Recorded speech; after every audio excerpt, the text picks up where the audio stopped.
Jeopardy! Fans have ruled Thursday's episode as an emotional roller coaster after a likable contestant was saved from being removed from the final round. Ken Jennings stopped to reward Barb Fecteau a giant $4,000 in a misruling right as she was about to be booted off stage. Former champ Ken is hosting a 3-week-long second chance tournament, which kicked off season 42 weeks ago. Past contestants who initially lost are battling it out for an unexpected second chance at greatness. So far, Deanna, Bolio, and Parameswaran have won their respective weeks, earning $35K in slots in a subsequent tournament, which will air directly afterward.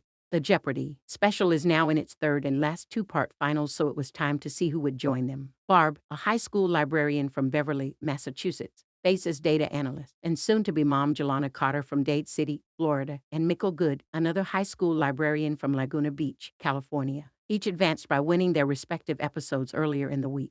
But Barb, who earlier revealed she was teased nonstop by a student for losing to Matt Amodio in 2021, became the talk of the episode. Our judges have decided. Scores going into Double Jeopardy were close, but Barb's odds weren't looking good when she missed a daily double and dropped to $0.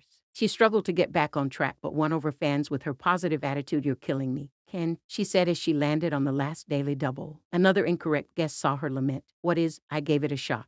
And she wound up with minus $800. However, when it looked like she would get kicked off stage for Final Jeopardy, Ken stopped the show. An earlier clue had read, Holy Roman Emperor Charles V called the 1521 meeting of this assembly at Worms, and Ken had swiftly ruled no to Barb at the time.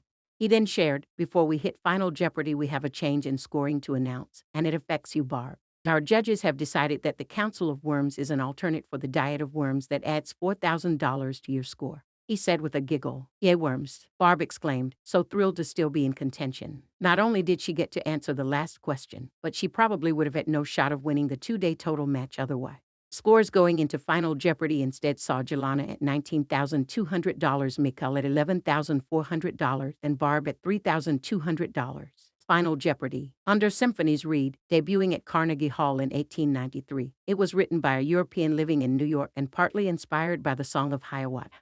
Everyone was correct with New World Orchestra, and Mikkel jumped to $21,400, Jelana $29,200. Barb doubled up to $6,400, going from down and out to a decent shot at still winning. Fans react to roller coaster moment. One fan wrote on Reddit, Barb being put back on the plus side at the end of Double Jeopardy, and then doubling her score in Final Jeopardy was such an emotional roller coaster to watch. "I think I'm rooting for her to win now, TBH, though I'd be very happy with any of these three." Another wrote, "I think it's so hard to be authentically funny on Jeopardy, but she seems to act like who she really is and I find it charming." I totally agree that all of them are easy to root for though. A third wrote, "It's ladies' night, but I thought Barb was going to get dismissed." And a fourth, "I am 100% rooting for Barb now, though I'd be happy with any of them winning." A fifth wondered what would have happened if Barb had ended in the negative. Would she have started with a negative score on day 2? To which a sixth explained, "Any negative score on day 1 is adjusted to $0 on day 2. So yay, Worms indeed.